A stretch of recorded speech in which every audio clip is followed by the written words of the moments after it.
Je taková rázná, rozhodná, odhodlaná, je to jako vyhlášení boje a Dvořák na to hudební bojiště zve několik postav. A těmi postavami jsou vlastně melodie ze všech předchozích vět, které se nám tady potkávají a Dvořák jako vynikající skladatel se, tak říkajíc, předvádí před publikem, aby ukázal, jak to má pěkně vymyšlené a jak je možné tyhle ty rozdílné nápady pěkně do sebe zapasovat. My vám schválně rozebereme jedno z takových jako kompozičně promyšlených míst. Především tam slyšíme melodii čtvrté věty.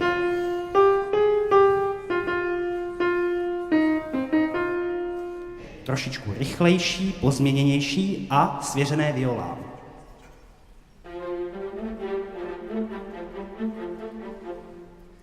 Proti tomu v dechových nástrojích se nám připomene nápad z druhé věty.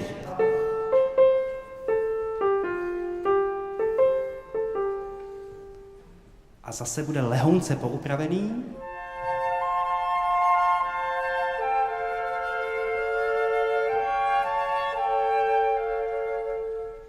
No a aby to ještě nebylo málo, tak tady máme třetí nápad, připomenutí třetí věty. Jestli si vzpomínáte, bylo to toto.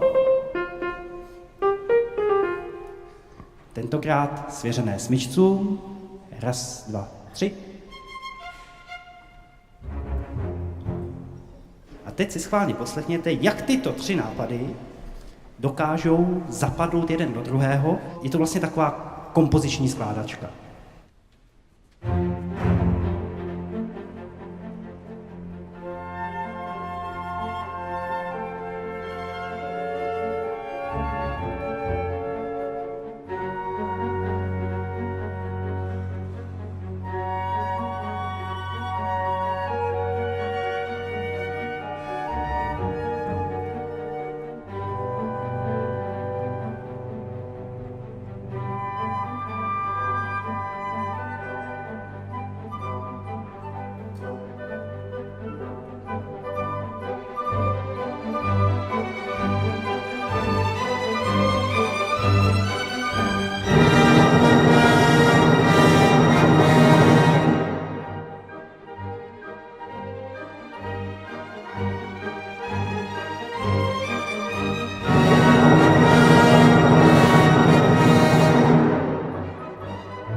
Je to skvělá kompoziční skládačka, ale ještě to není konec.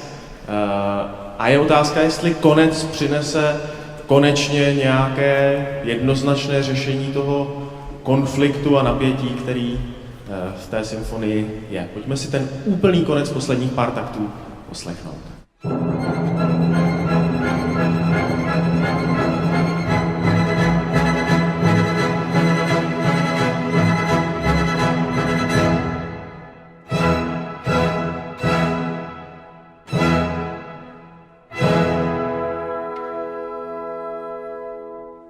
Všimněte si, je tam taková zvláštnost, přinejmenším jedna, po těch ostrých akordech, kterými většinou symfonické skladby končí, následuje ještě takový akord v dechových nástrojích, jakoby takový dodatek. Prostě všichni dohrajou a ty dřevěné dechové nástroje ještě pořád znějí. Je to taková zvláštnost, hodně skladatelů, analytiků, dirigentů si tím láme hlavu, proč to tam Dvořák takhle napsal. Nám tady vodítkem může být třeba už to, co předchází tomu vlastnímu konci. Tam dochází k velkému, po takovém dramatickém vybouření celé věty, velkému stišení A to stišení se zastaví u tympánu. Uslyšíte sami, že ten tympán pak už jenom mechanicky odťukává takový jednoduchý rytmus, který nápadně připomíná tlukot srdce. Tlukot srdce, který se neustále sklidňuje, zpomaluje, až se úplně zastaví. Máme pocit naprostého zmaru. A potom dojde k velkému vzepětí až k takovému jásavému konci. A pak následují ty akordy, které jste slyšeli, s tím krátkým dovětkem. Možná, že by stálo za to se zmínit o tom, že vlastně Dvořák byl opravdu věřící, velmi jako nespochybnitelně věřící člověk, který měl prostě představu o tom, že vlastně nakonec všechno dobře dopadne navzdory všem těžkostem a vlastně i navzdory smrti. Když měla Novosvětská v New Yorku premiéru, tak tam jeden hudební kritik potom popsal Antonína Dvořáka, který se přišel klanět publiku a popisoval ho jako člověka, který má velmi takový živý, jiskrný, kontaktní zrak, ale zároveň ten jeho pohled se, jak to píše ten kritik, občas zatoulá kamsi daleko. A já si myslím, že i Dvořákova hudba je taková, že nás může vzít někam do dalekých krajů a do nějakých dalekých představ, kam se běžně nedostaneme. A to je v té symfonii celé, nejenom v jejím závěru.